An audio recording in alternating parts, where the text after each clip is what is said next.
Hello, my dear listeners. Before we begin today's story, I want to send a warm hug to three very special listeners. Annalisa Quadrelli from Milan, Italy, Sheila Reed from Palm Coast, Florida, and Rosie White from Toronto, Canada. It's such a joy to have you here with me. And what about you? Who's listening right now? Have you told me where you're tuning in from? Leave a comment. I read every message with great care, and who knows, maybe your name will be featured in the next video too. Now then, let's dive into today's story. The yacht, named the Apex, cut through the dark water with silent, arrogant speed. A faint mist clung to the surface of the sea, mirroring the cold detachment that defined Ryan Winslow's world. He stood on the deck, a glass of champagne in his hand, a sleek, expensive suit clinging to his lean frame. He was on a conference call, his voice sharp and clinical. "I don't care about the sentimental value, Mr. Harrison. The bank foreclosed. It's a number, not a home. We need that land cleared by Tuesday. The Royal Bay Resort project is on a tight schedule. Send the eviction notice immediately." He ended the call, his expression unchanged. For Ryan, the world was a series of assets and liabilities. People were variables to be managed, and homes were merely numbers on a ledger. His success, his billion-dollar empire, was built on this ruthless efficiency. Mark Caldwell, his business partner, approached with a new bottle of vintage champagne. Mark was all false bonhomie and nervous energy, a stark contrast to Ryan's controlled calm. "To the Royal Bay acquisition, Ryan," Mark toasted, handing him a fresh glass. "It's going to be the biggest deal of the decade. We're practically printing money." Ryan took the glass. "To the numbers," he agreed, taking a long, celebratory sip. The champagne tasted unusually sweet, almost syrupy. As they talked strategy, Ryan felt a strange, heavy lethargy creeping over him.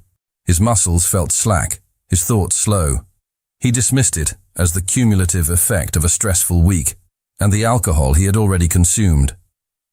"You look tired, old friend," Mark observed, his eyes too bright. Ryan tried to respond, but his tongue felt thick.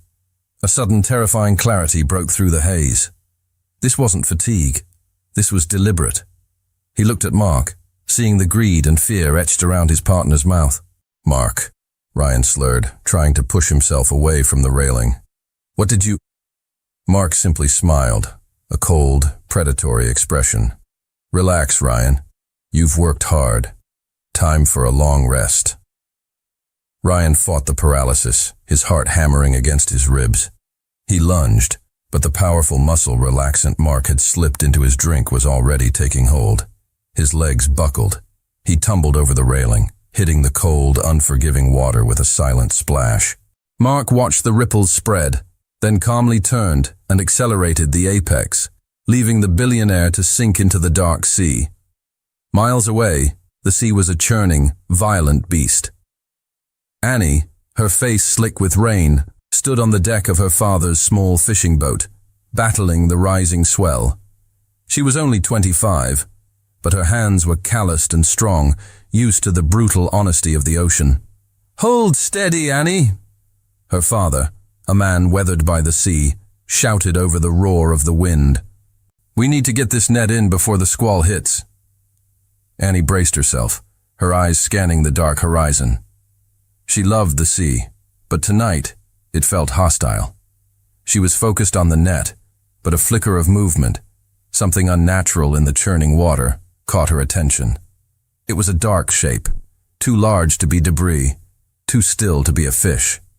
"Papa, stop the engine!" she yelled, pointing into the gloom. "There's a man in the water!" Her father, a man of action, cut the engine instantly. Annie didn't wait. She stripped off her heavy outer layer and plunged into the icy water. The shock of the cold was immediate, but her training took over. She swam toward the figure, her strong strokes cutting through the waves. When she reached him, he was barely conscious, his head lolling. He was heavy, impossibly so, dressed in sodden, expensive clothes. He was clearly fighting the water, but his movements were sluggish, uncoordinated. She looped her arm under his chest, struggling against the weight. She saw his face, chiseled, pale, and utterly helpless. With a superhuman effort born of adrenaline, she dragged him back toward the boat. Her father helped pull the dead weight aboard. Ryan Winslow lay on the deck of the small fishing vessel, breathing shallowly, his skin clammy. He was alive, but barely. Annie knelt beside him, her own body shaking from the cold and the exertion. She noticed the expensive material of his suit, the gleam of a heavy, complicated watch on his wrist. This was no local fisherman. As the boat finally limped toward the safety of the island shore, Annie looked down at the man she had saved, the man who smelled of wealth and cold detachment. "Who are you?" she whispered, her voice barely audible above the gentle lapping of the water. She knew with a certainty that chilled her more than the sea, that this stranger was from a world that would inevitably clash with her own. Ryan woke to the sound of gulls and the gentle creak of old wood. The air smelled of salt, dried herbs, and something warm and comforting, like brewing tea. His head throbbed, and his muscles ached with a deep, bone-weary exhaustion. He was lying on a simple, firm cot, covered by thick, hand-stitched blankets. He tried to sit up, but a wave of nausea hit him. The lingering effects of the muscle relaxant were still paralyzing his strength. "Easy there," a soft voice cautioned. He turned his head slowly. Annie was sitting beside him, mending a fishing net with practiced swift movements. She looked even younger and more vital in the daylight. Her brown hair pulled back, her eyes the color of warm honey, focused entirely on her task. "You were drowning," she informed him simply, not looking up. "We pulled you out of the water last night. You've been mostly out of it for 12 hours. Ryan's mind, though sluggish, immediately went into crisis mode. He ran a quick inventory. Mark, the champagne, the fall, the attempt on his life. "Where am I?" he demanded, his voice rough and unfamiliar. "The island," Annie replied, finally meeting his gaze. "We brought you to our cabin. You're safe here. My name is Annie." "I need a phone. I need to call the city," Ryan insisted, trying to regain control. Annie shook her head. "No phone lines here, and the cell signal is non-existent. You're cut off, mister." Ryan paused. He couldn't reveal his full identity. If Mark thought he was alive, he would finish the job. "Ryan," he supplied, omitting his surname. "Just Ryan. I'm an entrepreneur. I was betrayed by a partner. We were on a boat, and he tried to cut me out of a deal." He kept the explanation vague, but the core truth, the betrayal, was real. He pushed himself up, ignoring the dizziness, and met her gaze with a desperate intensity. "Annie," he said, using her name for the first time, "I can't go back yet. My life is in danger. If my partner knows I survived, he will try to kill me again. I need time to think, to plan, to understand what he's doing." He appealed directly to her moral compass, the integrity he had already sensed in her. "I need refuge. Just for a little while. When I figure out how to stop him, I promise I will leave. I will go back to my world, and you will never see me again."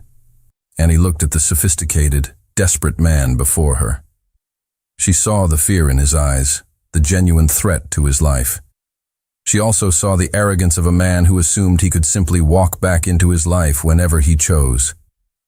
She sighed, a sound of resignation. "We don't turn away anyone who needs help, Ryan. But you need to understand something. This is not the city. You don't buy your way in here. You earn your keep." "Agreed," Ryan said instantly. "Anything." Annie smiled, a small, knowing curve of her lips. "Good, because the first thing you need to do is eat. And then you need to tell me how a man who owns a boat like that ends up floating in the middle of the ocean." Ryan felt a wave of relief wash over him. He had bought himself time. But as he looked at the woman who had saved him, he realized he was now trapped by his omission, an omission that was necessary for his survival, but which felt heavy with the promise of future pain. Ryan was utterly impotent. He held his sophisticated waterproof iPhone, which had miraculously remained in the tight pocket of his expensive trousers, aloft near the cabin window. The device, a testament to his obsession with preparedness and control, was intact, but the screen displayed the dreaded, immutable no service message. He tried again, walking the length of the small room, his movements too sharp for the rustic setting. He was the master of communication and instant data, but here, his power was useless. Annie found him pacing the small cabin floor, his face etched with frustration. She was carrying a basket of freshly caught fish. "Looking for a signal?" she asked. "You won't find one. We're too far out. You'll have to rely on the old ways for now." "Old ways?" Ryan scoffed, running a hand through his hair. "I solve problems with capital and logistics, not old ways." Annie simply smiled, a quiet challenge in her honey-brown eyes. "Then you have a lot to learn, Ryan." She led him out of the cabin and into the heart of the island community. The contrast with his world was immediate and jarring. There were no towering skyscrapers, only small, brightly painted wooden houses.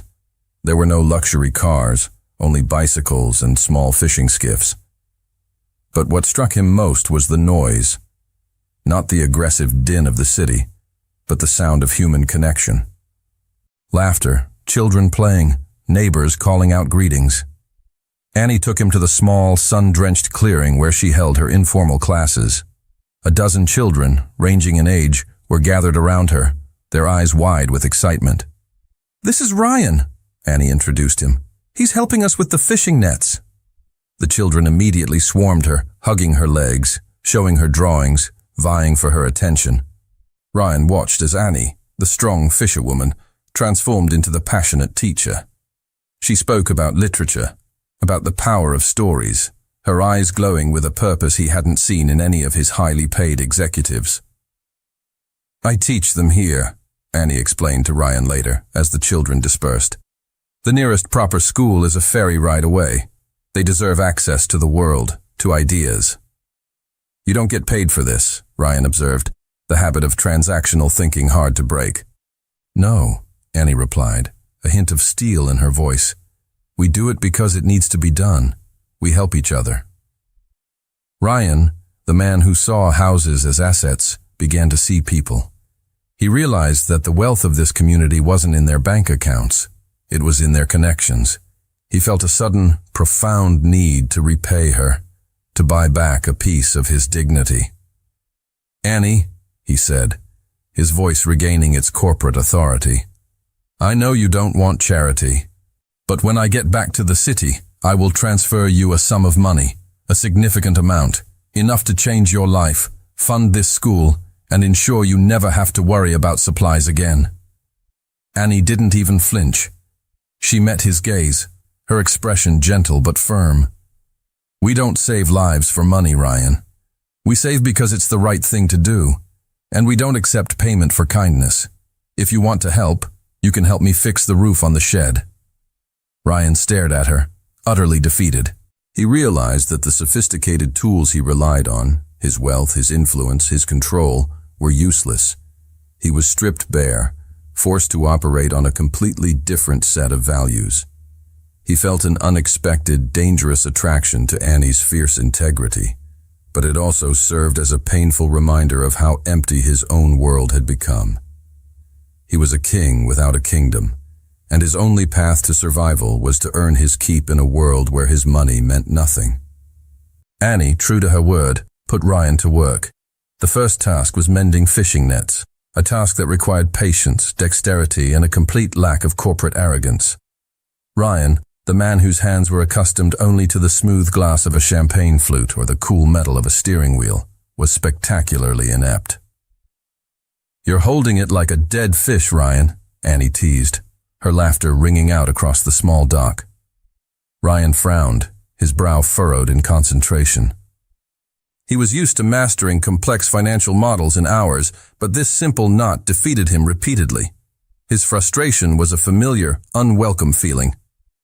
"I assure you I am usually very competent," he muttered, pulling the twine too tightly and snapping a thread. Annie knelt beside him, her presence a warm, distracting force. She reached out, her fingers brushing his as she guided his hand through the intricate loop. Her touch was rough from years of labor, yet surprisingly gentle. "It's not about competence, Ryan. It's about rhythm," she whispered, her breath warm against his ear. "You have to listen to the net." For the first time in his life, Ryan felt a satisfaction that had nothing to do with a successful transaction. He was physically tired, his muscles aching from the unfamiliar labor, but his mind was quiet, focused entirely on the simple, honest task. He was earning his keep, not with money, but with effort. The proximity, however, was a dangerous variable. Annie's scent, a clean mix of sea salt, sun, and the faint sweet smell of the herbs she used for tea, was intoxicating. They were working late that afternoon, trying to secure the nets before the predicted evening squall hit. They were in a small, isolated fishing shack on the far side of the cove, a place used to store gear and dry lines. The storm hit without warning. The wind howled, and the rain came down in sheets, instantly trapping them inside the small, dark space. The sudden, intense fear of the storm, the raw power of the sea, brought back the memory of the drowning. Ryan's breathing hitched, a familiar cold dread gripping his chest. Annie saw it instantly. She didn't ask questions. She simply moved closer, her presence a solid, grounding anchor. "It's just a squall," she said, her voice calm, though the adrenaline was palpable in the small space. "The shack is sturdy."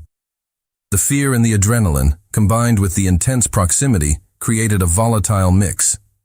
Ryan looked at her, truly looked at her. She wasn't just his rescuer, she was his sanctuary. She was the one who had read his soul and refused his money. He reached out, his hand cupping her cheek, his thumb tracing the line of her jaw. The sophisticated man who had always calculated his moves was gone.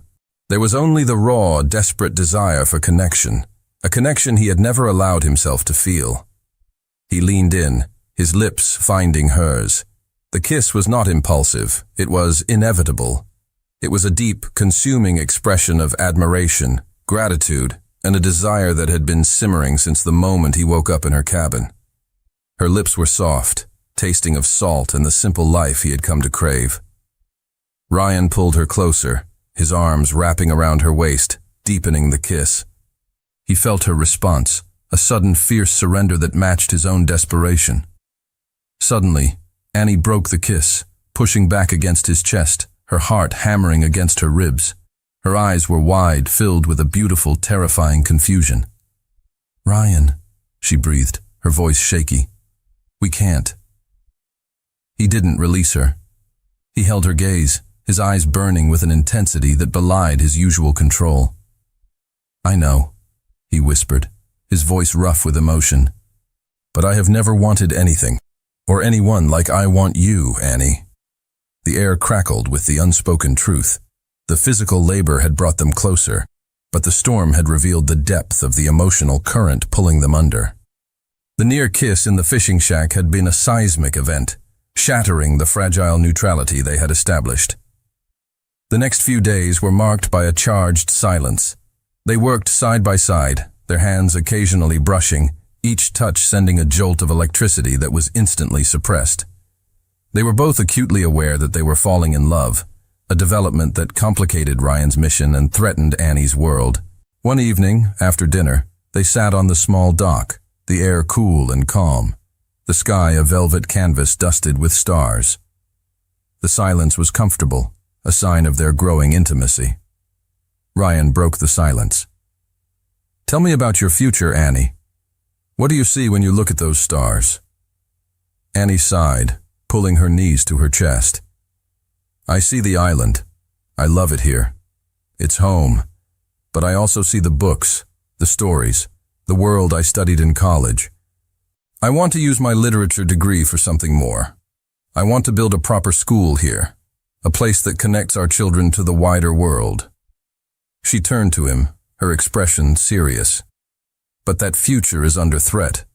The island is small, and the world is large and predatory." "What kind of threat?" Ryan asked, his corporate instincts immediately kicking in, though his stomach tightened with dread. Annie's voice dropped to a low, passionate murmur.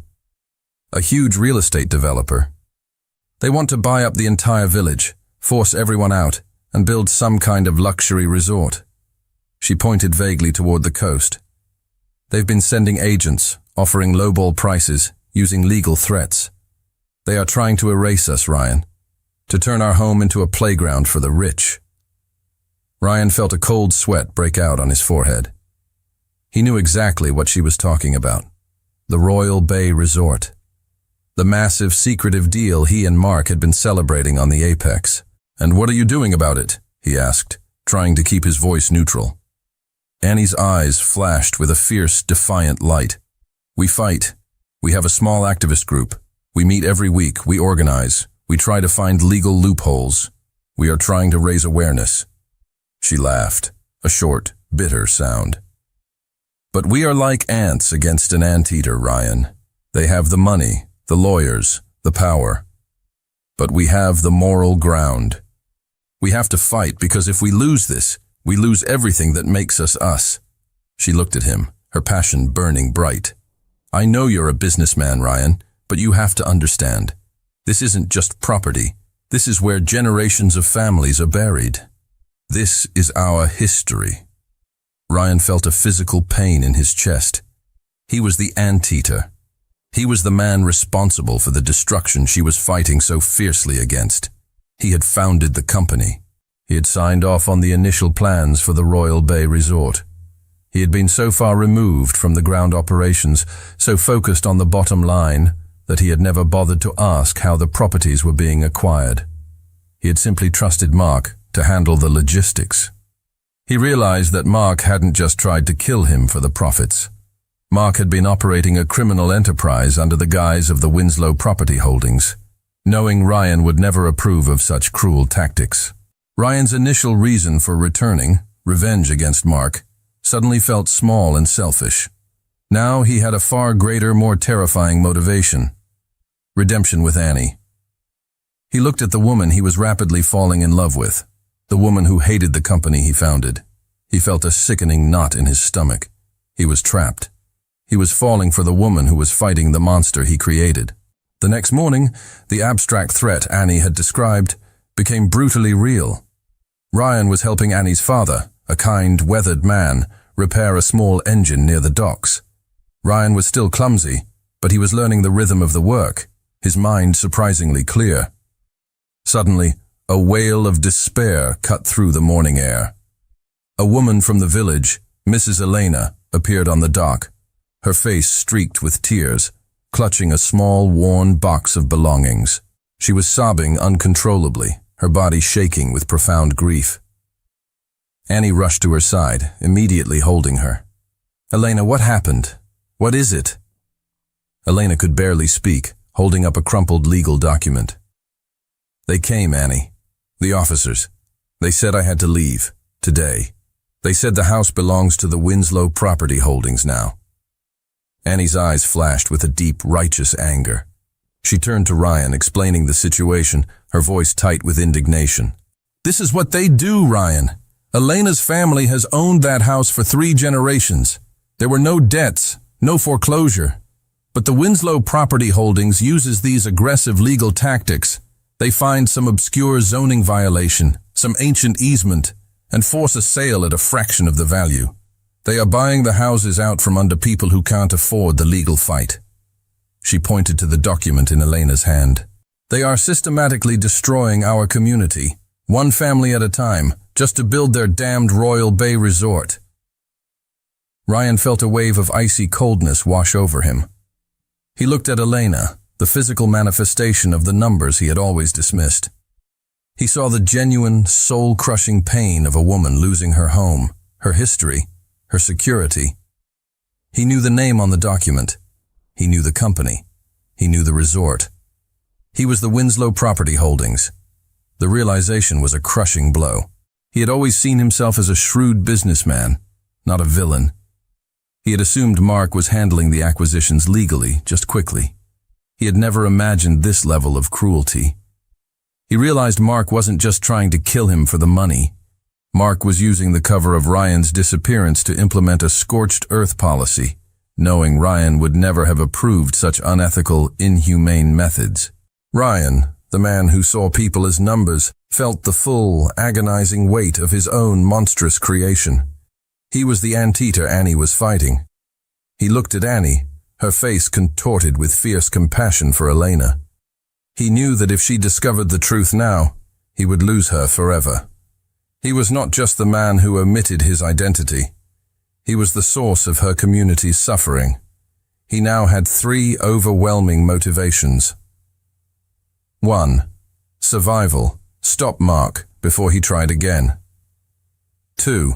Vengeance. Expose Mark's fraud and attempted murder. 3. Redemption. Save the island and earn back the respect of the woman he loved. He clenched his fists, the metal of the wrench he was holding digging into his palm. He needed to get back to the city immediately. "Annie," he said, his voice low and strained. "This is terrible. You're right. You can't let them win." He looked at Elena, his eyes filled with a pain that was both personal and corporate. He knew he was the monster in the room, and the only way to stop the destruction was to confront the monster's head, which meant confronting himself. He now had to face the terrifying truth. He was falling in love with the woman whose life he had inadvertently ruined. The discovery that he was the unwitting architect of the island's destruction had profoundly changed Ryan. His movements were now tinged with a desperate urgency, his gaze often distant as he mentally mapped out his return to the city. Annie, sensing his renewed tension, tried to ground him in the warmth of the community. She insisted he join her family for Sunday dinner, a sacred ritual in their home. Ryan was hesitant. He felt like an imposter, a wolf in borrowed clothing sitting at the table of his victims. He was afraid the simple honesty of the family would expose his guilt. The dinner was a chaotic, beautiful mess. Annie's grandmother, a formidable woman with kind eyes, presided over the table, serving a massive platter of roasted fish with lemon and herbs. Annie's father shared stories of the sea, and Annie herself laughed freely, her eyes sparkling as she recalled childhood adventures. Annie brought out an old photo album, sharing faded pictures of her childhood. She pointed to a picture of a small wooden shack. "That was my first classroom," she explained. "Before I went to the mainland for college, I taught the younger kids there." Ryan watched her, captivated. He saw the depth of their connection to the land, their history woven into every object, every story. He realized that transforming this place into a sterile luxury resort wasn't just a business deal, it was an act of cultural erasure. The guilt was a physical weight in his stomach. He felt a genuine, profound sense of belonging he had never experienced in his life of high-stakes deals and cold luxury. He was home, and he was the reason this home was about to be destroyed. After the meal, while the family was distracted with clearing the dishes, Ryan slipped away, walking to the small wooden porch overlooking the sea. He stood there, his face somber, looking out at the water that had almost claimed his life, and which was now threatening to claim his soul. Annie found him there moments later. She didn't ask about the business or the city. She asked about his sadness. "What are you seeing, Ryan?" she asked softly, standing beside him. He turned to her, his green eyes filled with a pain that was both personal and corporate. He saw the woman who had saved him, the woman who had taught him the meaning of value. He reached out, his hand gently cupping her face, his thumb stroking her cheek. The touch was a silent confession of everything he couldn't say, his identity, his guilt, his love. "You," he whispered, his voice thick with emotion. "You made me see things in a way I had never seen them before, Annie. You showed me what's real." He paused, knowing he had to leave immediately before his omission destroyed everything. He couldn't risk telling her the truth now. The shock and the anger would prevent her from helping him get back to the city. He needed her help one last time. He leaned down and kissed her gently on the forehead, a gesture of deep affection, gratitude, and a painful farewell. "I have to go," he said, his voice decisive. "I need to get off this island now. I need your help to get to the mainland." Annie stared at him, her heart pounding. The kiss felt like a promise, but the urgency in his voice felt like a break. "Why the sudden rush?" she asked, her voice trembling. "What changed?" Ryan looked at her, his eyes filled with a desperate resolve. He couldn't lie, but he couldn't tell the whole truth. "I know what Mark is planning," he said, omitting the part about the resort. "It's worse than I thought. I need to stop him, or a lot of innocent people will be hurt. I need to get back to the city to regain control of my life and my company. I need to do this before he realizes I'm still alive." He took her hands, his grip firm. "I need you to trust me, Annie. Just for a few more days." Annie looked at the man who had shared his vulnerability, who had kissed her with such tenderness. She saw the fear for his life, but also a new, fierce determination to do the right thing. She nodded slowly, the decision weighing heavily on her. "Okay, Ryan." Ryan felt a wave of relief, quickly followed by a crushing sense of guilt. He was using her trust one last time. He knew that the only way to earn her forgiveness was to fulfill the promise he hadn't yet made, to save her island. The following morning, the atmosphere was already charged with the tension of Ryan's imminent departure.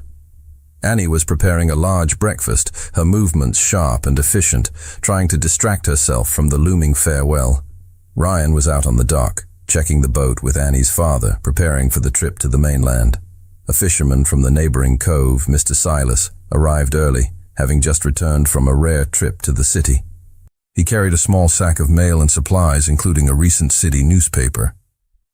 "Morning, Annie," Mr. Silas called out, handing her the folded paper. "Thought you might want to catch up on the world. Seems the city folk are quite worried about one of their own." Annie took the paper, her heart already beating a frantic rhythm. She unfolded it, her eyes immediately drawn to the prominent headline on the third page. "Ryan Winslow, billionaire real estate mogul, missing, presumed dead after yacht incident." Her breath hitched. The world tilted violently.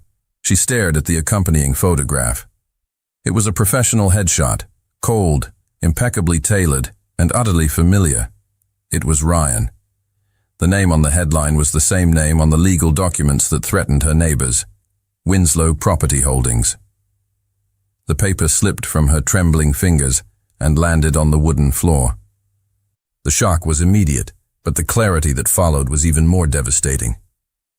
She pieced together the fragments of the past weeks with terrifying speed: his expensive clothes, his financial authority, his vague answers about his business. Ryan Winslow, the owner, the founder, the man who signed the checks for the company that was systematically destroying her island. She didn't think about the attempted murder.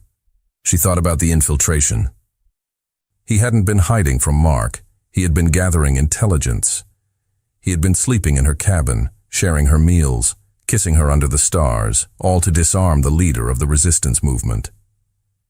His confession of being betrayed by a partner was a carefully constructed half-truth designed to gain her trust. The tenderness, the shared vulnerability, the kiss. It was all a performance, a calculated move to protect his billion-dollar project. A cold, sickening certainty gripped her. She had opened her heart and her home to the very enemy she was sworn to fight. She snatched the paper up, folding it tightly, hiding the devastating truth in her pocket. She looked out the window. Ryan was walking back toward the cabin, his face animated, a genuine smile on his lips as he discussed the morning's fishing with her father. He looked content, happy. The love she felt curdled into a fierce, burning rage. She waited for him, her body rigid, her eyes blazing with the pain of profound betrayal. The confrontation was coming, and it would be explosive. Ryan walked into the cabin, his movements light, his mood buoyant. He was filled with a fierce determination to return to the city, but also with a quiet joy born of his deepening feelings for Annie. He had secured the boat trip with her father and was ready to leave before the sun set. He stopped short, Annie was standing in the center of the room, her stance rigid, her hands clenched at her sides. The air was thick and heavy, charged with a palpable, dangerous energy. "Annie, what's wrong?" he asked, instantly dropping his cheerful demeanor. She didn't answer with words. She reached into her pocket, pulled out the crumpled newspaper, and threw it onto the small wooden table between them. The paper unfolded, revealing the headline and his photograph. Ryan Winslow, bilionario do ramo imobiliario, desaparecido y presumido morto. Ryan stared at the paper, the blood draining from his face. His carefully constructed wall of omission crumbled instantly. The moment he had dreaded had arrived. "Who are you, really?" Annie's voice was low, trembling with a controlled fury that was far more terrifying than any scream. Ryan knew there was no escaping the truth. He looked at her, his eyes pleading for understanding. "My name is Ryan Winslow. I am the owner and CEO of Winslow Property Holdings, and I was almost killed by my partner, Mark Caldwell, who thought he could take over the company by declaring me dead." He took a step toward her, but Annie flinched, a sharp, painful movement that stopped him dead. "Don't," she warned, her voice cracking. "Don't you dare touch me." "Annie, listen to me," Ryan pleaded, his voice earnest. "I know this looks bad, but I swear I didn't know about the methods. I knew about the Royal Bay Resort. Yes, it was our biggest project. But I was focused on the numbers. I was in the city, far removed from the ground operations. I trusted Mark to handle the acquisitions legally." He gestured wildly. "It was only when you told me about Elena, about the cruel tactics, about the houses being taken without debt. That's when I realized Mark was operating a criminal enterprise under my name. He was using my company to destroy your home." Annie laughed, a harsh, bitter sound that tore at Ryan's heart. "You expect me to believe that? The billionaire CEO, the master of the deal, didn't know how his biggest acquisition was being handled? You were here, Ryan, asking about our resistance, asking about the island's weaknesses. You were gathering intelligence. You used my trust, my family's kindness, and my feelings for you to protect your bottom line." Tears of rage and betrayal streamed down her face. "You are the enemy, Ryan. You are the Winslow Property Holdings. You are the monster that is coming to take our homes. You didn't just lie about the company, Ryan. You made me feel like I was special, like we had something real, while you were here studying me. You used my kindness as a tool." Ryan felt a crushing weight of guilt. He saw the genuine pain in her eyes, the devastation of her trust. He knew no words could possibly suffice. "I know you don't believe me," he said, his voice raw with despair. "And I don't blame you. But I swear on everything I've learned here, everything you taught me, that I am going back to stop him. Not just to save my company, but to save your island." He looked at her, his gaze intense, desperate. "I will prove it to you, Annie. I will return to the city, expose Mark, and reverse every single illegal acquisition he made. I will undo the damage I unknowingly caused. I will do this, even if it costs me my entire fortune and my company." He took a final, desperate step toward her.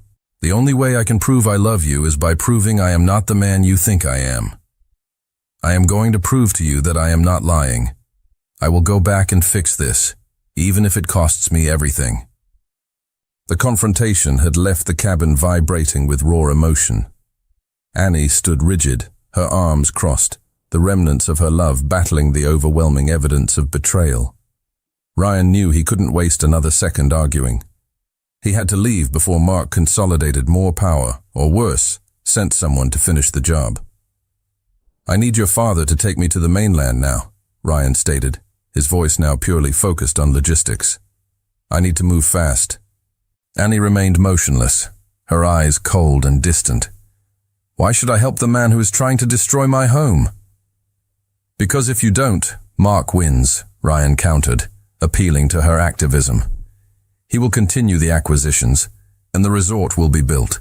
I'm the only one who can stop him from the inside. I need to be alive, and I need access to my company's records. Your father is the only way I can get off this island discreetly." Annie hesitated. She looked at the newspaper, then at Ryan. The logic was sound, but the risk was immense. She was gambling her community's future on the word of a man who had just lied to her for weeks. Finally, she nodded, a slow, agonizing movement. "I'll talk to Papa. But I'm doing this for Elena, for the island, not for you." She refused to look at him again. She went to find her father, leaving Ryan alone to gather his few belongings. The departure was silent and strained. Annie's father, a man of few words, looked at Ryan with a mixture of suspicion and pity, but he honored his daughter's request. Annie stood on the dock as the small fishing boat pulled away. She watched Ryan, who was standing in the stern, looking back at her. The distance was already too great for words. She refused to wave. She refused to show any sign of weakness. Just as the boat rounded the cove and disappeared from sight, Annie noticed a small folded piece of paper tucked under a coil of rope near where Ryan had been standing. She rushed forward and snatched it up. It was a note written on a torn piece of paper, the handwriting sharp and determined, the handwriting of the man who saw numbers and contracts. She opened it, expecting a final, desperate plea of love. Instead, the note contained only a single, stark promise. "Annie, I am not asking for your forgiveness, and I am not asking for your love. I am asking for your patience. I will return the island. I will ensure that every single home taken by Mark is legally and financially restored to its rightful owner. I will also ensure that no one ever again can touch this place. This is not a declaration of love. It is a contract of honor. Hold me to it." Annie clutched the note, her knuckles white. He hadn't promised to call. He hadn't promised to come back for her. He had promised to save the island. The promise was cold, logical, and utterly in character for the man she knew, yet it was the most romantic gesture he could have made. It was a promise of redemption, a contract of action. She didn't know if she believed him, but the note gave her something to hold on to, a fragile hope that the man she had fallen for was real, and that the monster she feared was merely a mistake he was determined to correct. The city was a jarring assault on Ryan's senses. The noise, the pollution, the aggressive speed of life. He felt alien, his skin still smelling faintly of salt and fish, his mind still operating on the slow, honest rhythm of the island. He moved with the practiced stealth of a man who knew he was being hunted. He spent 48 hours in a secure, anonymous location, gathering undeniable proof of Mark's actions. He used his deep knowledge of the company's internal accounting and the information Annie had provided about the illegal acquisitions. Meanwhile, Mark Caldwell was having the best week of his life. Mark was chairing an emergency board meeting at the Winslow Property Holdings headquarters, his face smug, his tone authoritative. "As we all know," Mark announced, tapping a pen against the mahogany table, "Ryan Winslow is legally presumed dead, a tragic accident. I have secured the necessary documents to assume full control, and the Royal Bay Resort project can now proceed without his sentimental interference." He was about to sign the final declaration when the massive oak doors of the boardroom swung open with a resounding thud. Every head in the room turned. Ryan Winslow stood in the doorway. He was thinner, his suit rumpled, his hair slightly longer than usual, but his eyes, those intense green eyes, were colder and more determined than ever before. He looked like a man who had literally returned from the dead. Mark's face went white, the blood draining instantly. He looked like he had seen a ghost. "Ryan," Mark stammered, scrambling to regain composure. You're alive. A miracle." Ryan didn't smile. He walked into the room, his presence instantly reclaiming the space. He didn't confront Mark with accusations of murder. He confronted him with facts. "It was no miracle, Mark," Ryan said, his voice low and steady. "It was a failed attempt at murder, thanks to a high dose of muscle relaxant in my champagne. A dose that, according to the toxicology report I had prepared this morning, matches the compound you ordered for testing purposes last month. The board members gasped. Ryan didn't stop there. He used the information Annie had given him, exposing the true nature of the Royal Bay Resort acquisitions. He presented irrefutable evidence of Mark's fraudulent shell companies, the illegal coercion used against the island residents, and the corporate malfeasance. Mark wasn't just trying to kill me for control, Ryan stated, looking directly at the board. He was trying to cover up a massive corporate fraud that would have destroyed this company's reputation and landed us all in prison. The confrontation was swift and brutal. Mark was immediately detained, his reign of terror over. Ryan had won. He had his company back, his life back, and his revenge. He sat alone in his luxurious, silent office that evening, looking out at the glittering skyline. He had achieved total victory, yet he felt an overwhelming emptiness. The victory was hollow. He had saved his empire, but he had not yet saved the island, and he had not yet saved his relationship with Annie. He had proven his innocence to the world, but not to the one person who mattered. He had won the battle, but the true war, the war for his own redemption, was just beginning. Ryan was back in his element, but the environment felt suffocating. His luxurious office, once a symbol of his achievement, now felt like a sterile prison. The familiar scent of expensive leather and polished wood only reminded him of the salt air and the honest labor of the island. He spent the next week working with a single, relentless focus, fulfilling the promise he had made to Annie. His goal was no longer profit, it was restitution. He initiated a massive internal audit, exposing every illegal tactic Mark had employed.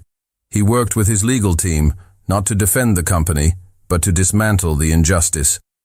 The first step was the most painful, a direct reversal of years of his own ambition. He signed the documents that legally returned all the properties acquired in the island community back to their original owners, free and clear of any debt or legal claim. He used company funds to cover the costs, a move that cost the Winslow property holdings millions. His board members were in an uproar. "Ryan, you're destroying the balance sheet. You're giving away assets." "These were not assets," Ryan stated, his voice cold. "They were stolen homes. We are correcting a wrong." But the biggest sacrifice was yet to come. Ryan knew that simply returning the homes was not enough. The threat of future development, of another corporation trying to build the Royal Bay Resort, would always loom over the island. He worked tirelessly with environmental lawyers and local authorities. He used his influence, his connections, and his remaining capital to push through a radical proposal. He signed the final document that legally designated the entire island community and its surrounding waters as a protected national forest and marine reserve. This act effectively killed the Royal Bay Resort project forever. It destroyed the potential for billions in future revenue. It was the complete and total demolition of the core business model he had spent his entire adult life building. He had destroyed his own business empire to protect the island. He sat back in his chair, exhausted but strangely at peace. He had fulfilled the first part of his contract of honor. The news hit the city like a bomb. Headlines screamed about the Billionaire's bizarre corporate suicide and the Winslow reversal. On the island, the news arrived slowly, carried by the returning property deeds and the official government declaration. Annie was in her small classroom when her father rushed in, his eyes wide with disbelief, holding the legal papers. "Annie, look! Elena's house. It's hers again. And the government. They declared the whole island protected." The community erupted in celebration. The anteater had been defeated. Annie stood amidst the joyful chaos, clutching the crumpled note Ryan had left her. "I will return the island, and I will ensure that nobody else can touch this place." He had done it. He hadn't just returned the homes. He had ensured the island's future. He had destroyed his own life's work to keep a promise to her. A profound realization washed over her. The man who had omitted his name was not the monster she had feared. He was a man capable of colossal mistakes, but also of colossal redemption. The anger was replaced by a deep, overwhelming sense of awe and love. He had proven his innocence to the world, but more importantly, he had proven his love to her through the only language he knew: action and sacrifice. Ryan had won the corporate war, but the silence of his victory was deafening. He had saved the island, but he was utterly alone. He was now the undisputed CEO of the Winslow Property Holdings, but the company's focus had irrevocably shifted. He was no longer interested in maximizing profit. He was interested in maximizing purpose. He sat in his penthouse, the vast windows overlooking the city he had once conquered. He had everything back: his wealth, his power, his life, yet the space felt cold and hollow without the warmth of Annie's presence. He tried to call her. He tried once, then twice, then a dozen times. She never answered. He understood. Redemption wasn't automatic. It had to be earned through patience and proof. He realized that his grand sacrifice, destroying the Royal Bay Resort project, was only the first step. He had proven he wasn't a villain, but he hadn't proven he was a partner. Ryan decided that money would no longer be his focus, but his tool. He liquidated a significant portion of his personal assets and dedicated the funds entirely to the island. He established the Winslow Community Fund, focused on sustainable development. He didn't just donate money, he invested in people. He financed the construction of a proper modern school facility, complete with internet access and a library. He funded a project for sustainable fishing and ecotourism, creating new, honest jobs for the islanders. He was investing in the future of the community that had saved him, channeling his genius for logistics and capital into a purpose that finally felt meaningful. He was investing in people, not in assets. He knew he couldn't simply show up on the island as the returning hero. He had to give Annie time to process the betrayal and the redemption. But the waiting was agonizing. He would often find himself staring at the sea, remembering the salt on her skin, the sound of her laughter, the fierce integrity in her eyes. One crisp afternoon, Ryan made a decision. He had done all he could from the city. He had fulfilled the terms of his contract of honor. He had proven his change was permanent. He booked a private seaplane, not for a grand entrance, but for a discreet drop-off. He packed a small bag, leaving behind his expensive suits and his corporate armor. He was traveling to the island, not as the billionaire who had saved them, but as the man she had saved from the sea. He was going to face her, stripped of his power, and hope that the man she had fallen in love with was still there, waiting for him. Annie was on the beach, the late afternoon sun casting long shadows across the sand. She was sketching designs for the new school library, a project now fully funded and underway thanks to the Winslow Community Fund. The island was thriving. The fear was gone, replaced by a vibrant hope and a renewed sense of community. She felt a deep, quiet gratitude for Ryan. He had kept his promise. He had proven his love through action, sacrificing his empire for her home. Yet, the betrayal still lingered, a scar on her heart. She hadn't allowed herself to contact him, knowing that the final step in their journey had to come from him. Suddenly, a small seaplane appeared, landing gently on the water in the cove. It was discreet. Unlike the massive yachts that usually frequented the area, a figure emerged from the plane and waded ashore. Annie froze. It was Ryan.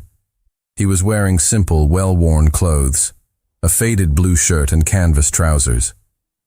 He carried no briefcase, no expensive watch, no corporate armor. He looked thinner, his face weathered by stress and lack of sleep.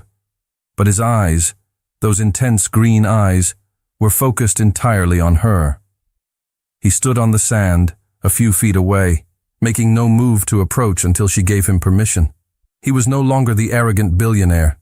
He was just a man, vulnerable and exposed. Annie dropped her sketchbook and ran. She ran not away from him, but to him. She covered the distance between them in a desperate sprint, throwing herself into his arms. Ryan caught her, holding her tightly, burying his face in the familiar scent of salt and her hair. He felt her small, strong body pressed against his, and the emptiness he had carried for months finally dissolved. "You came back," she whispered into his shoulder, tears wetting his shirt. "I promised," he murmured, his voice thick with emotion. "I fulfilled the contract of honor." She pulled back slightly, her hands framing his face.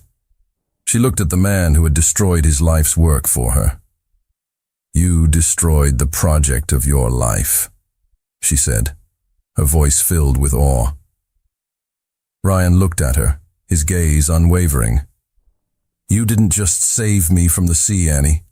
You saved me from myself. I was drowning long before I fell off that yacht.